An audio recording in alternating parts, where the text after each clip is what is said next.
Mali, Niger, and Burkina Faso have just made a move that could shake the foundations of West Africa. Together, under the Alliance of Sahel States, they've announced plans to abandon the CFA Franc and launch their own new currency. While this isn't just a financial move, it's a middle finger to neo-colonialism, a bold step toward true sovereignty, and a wake-up call for the continent. The AES is now rewriting the rules, establishing a new bank, and igniting a pan-Africanist movement that could spread like wildfire. But what's driving this rebellion? Why now? And can these junta-led nations pull it off? Let's find out. The CFA Franc, a currency born in 1945, was forged in the fires of colonialism when Africa was under the control of European powers. It was a tool created by France to maintain its colonies in a financial stranglehold. Even after the so-called independence in the 1960s and 70s, countries like Mali, Niger, and Burkina Faso were still forced to use it. Why? Because that's how France designed it. A currency tied to Paris, controlled by Paris, and kept under the shadow of France's financial empire. Also, the CFA franc is pegged to the euro, backed by the French treasury, and managed by the Central Bank of West African States, BCEAO. On the surface, it seems stable, but don't be fooled. Stability comes at a cost: control. It's a system built to drain Africa, not empower it. But it doesn't stop there. African nations using the CFA franc are required to deposit 50% of their foreign exchange reserves into France's treasury. That's almost half of Africa's wealth, tied up in French banks, earning interest for Paris, while African economies starve for liquidity. In 2022, Mali's GDP per capita was $846, Niger's was $588, and Burkina Faso's was $846, far below the global average of $13,169. These countries are among the poorest in the world, yet their wealth is flowing straight into the pockets of the former colonial master.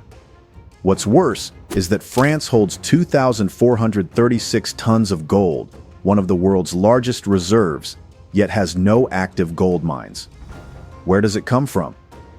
Africa. Burkina Faso, a top gold producer, exported $8 billion in gold in 2023, much of it processed through French firms. Mali's gold fields and Niger's resources have long fed France's coffers.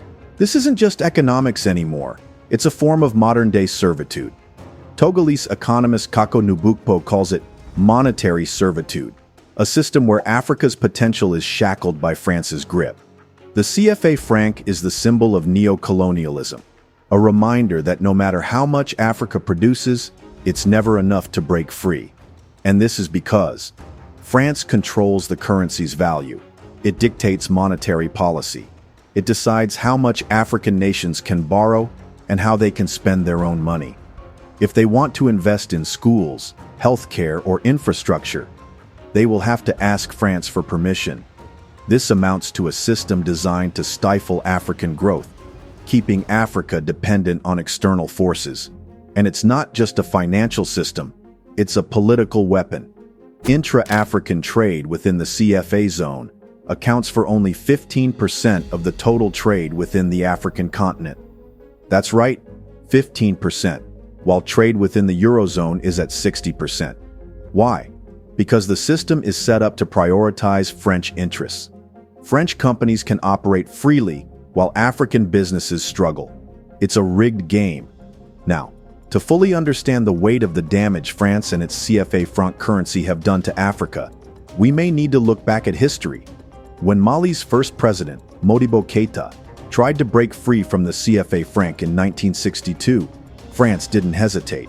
With the help of its allies, they isolated him, and he was overthrown. The same fate met Thomas Sankara, the revolutionary president of Burkina Faso, who challenged the system in 1987. Sankara was assassinated after standing up to France and the CFA franc. When Africa dares to dream of freedom, France makes sure it doesn't happen. However, the fact is that the AES is not backing down anytime soon. Mali's Colonel Assimi Goïta, Niger's General Abdourahmane Tiani, and Burkina Faso's Captain Ibrahim Traoré are drawing a line in the sand. They've had enough. These leaders aren't just talking about change, they're making it happen.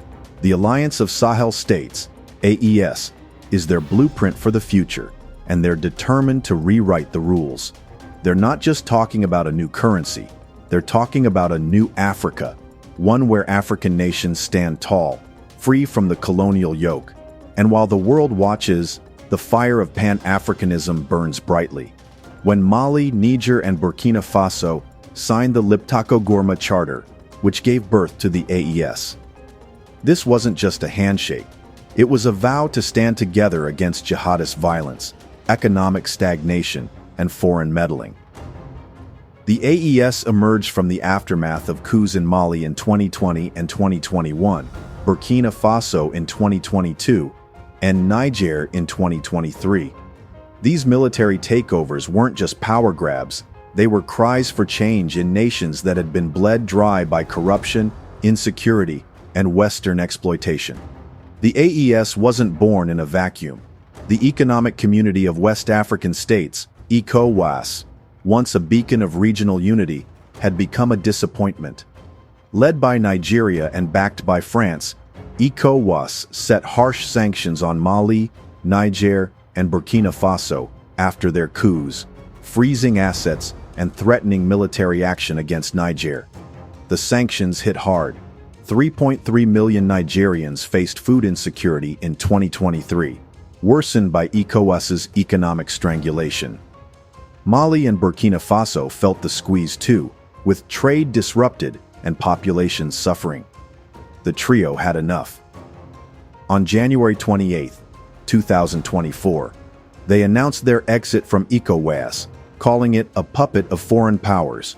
By July 6, 2024, they signed a confederation treaty in Niamey, Niger, uniting 72 million people under the AES banner. The AES is more than a defense pact. It's a vision for a new Africa, one that rejects Western domination and embraces self-reliance. In September 2024, the AES introduced a joint biometric passport, enabling seamless travel between Mali, Niger, and Burkina Faso. They're talking about the free movement of goods and people, a single market, and now, a currency to call their own. General Tiani put it bluntly, "It's a step out of colonization," Captain Traoré echoed, vowing Burkina Faso would never again bow to Europeans. Here's where it gets interesting. The AES isn't just dreaming of a new currency, they're planning it. Social media buzzed with claims of a currency called Sira, but that's fake news. Mali, Niger, and Burkina Faso are still part of the West African Economic and Monetary Union, WEMOE, which uses the CFA Franc. No new currency has been launched yet, but the intent is real. In November 2023, the finance ministers of the three nations met to explore the possibility of a monetary union. By February 2024, Traoré was openly targeting the CFA Franc, calling it a tool of French control. Tiani doubled down, demanding France pay reparations for decades of economic looting. Why a new currency? Because the CFA Franc is a straitjacket. It's pegged to the euro at a fixed rate of 655.96 CFA to €1, which sounds great for stability but kills flexibility. African nations can't devalue their currency to boost exports or adjust interest rates to fight inflation. France's guarantee of convertibility comes with strings. African central banks must follow Paris's rules. In 2022, Burkina Faso's budget deficit was 7.2% of its GDP. Mali's was 4.8%, and Niger's was 6.8%. These nations need room to breathe, but the CFA Franc keeps them on a leash. A new currency would give them control over monetary policy, allowing them to invest in their people rather than in French banks. The AES is also planning a new bank of a regional investment bank called the Confederal Bank for Investment and Development, BCID-AES.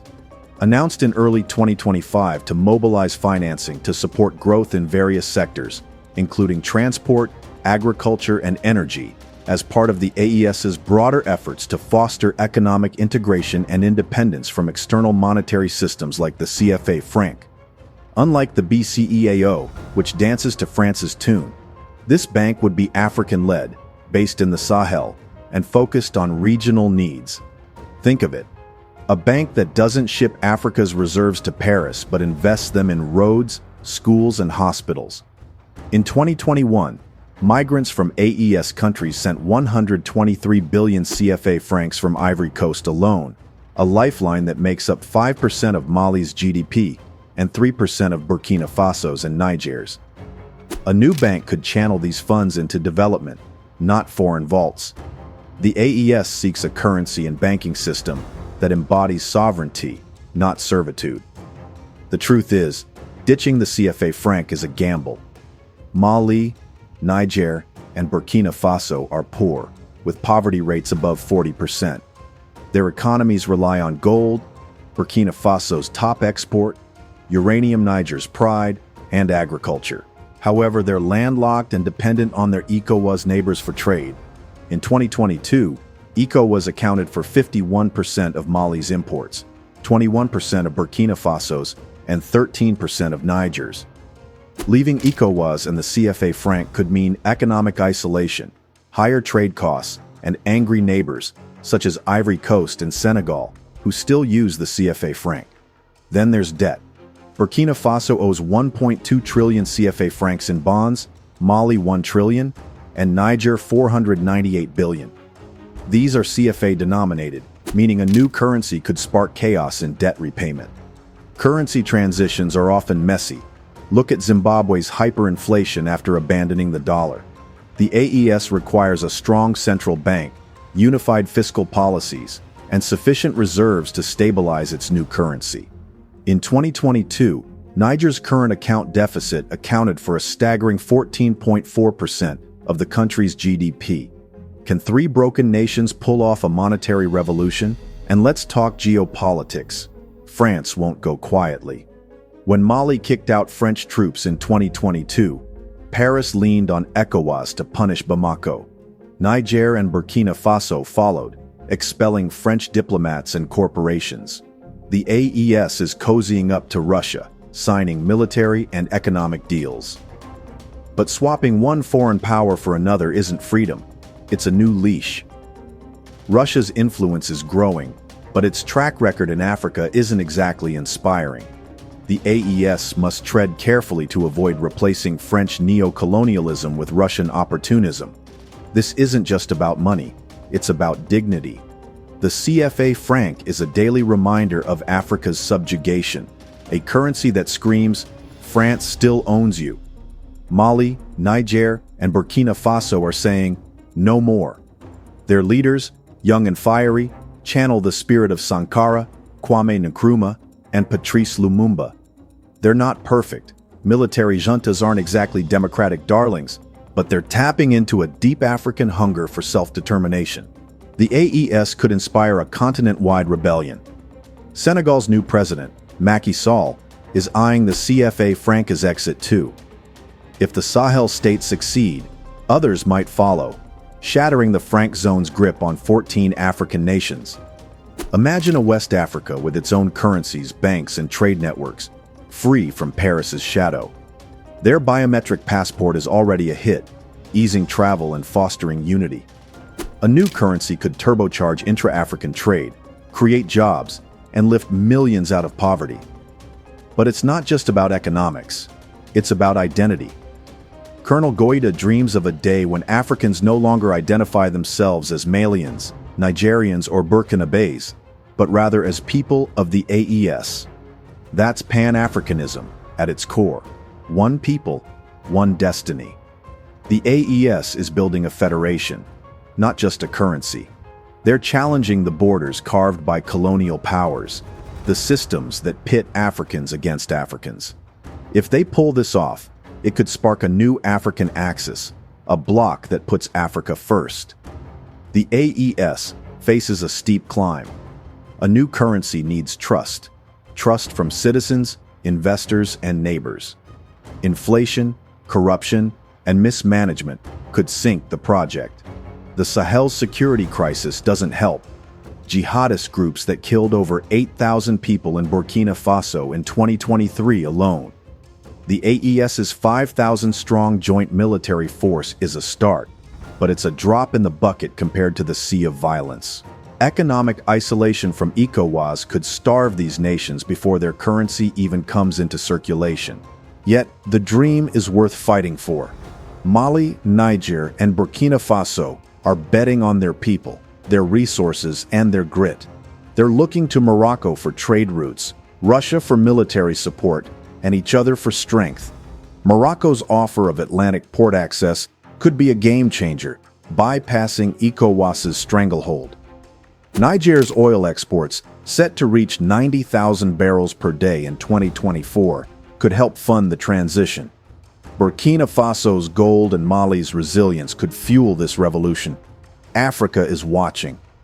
The AES isn't just a regional experiment. It's a test of pan-Africanist ideals. Can three small, poor nations defy a global power like France? Can they build a system that serves Africans, not foreigners? The odds are long, but the stakes are higher. This is about more than a currency. It's about breaking the chains of neo-colonialism, reclaiming Africa's wealth, and building a future where the continent calls the shots. The continent must rally behind the AES, because their fight is Africa's fight. From Dakar to Addis Ababa, the cry is growing. End the CFA Franc, end neo-colonialism, and end the theft of Africa's future. This is a spark, a bold step toward a united, self-reliant Africa. Will it spread? Will it succeed? Only time will tell. However, one thing is clear.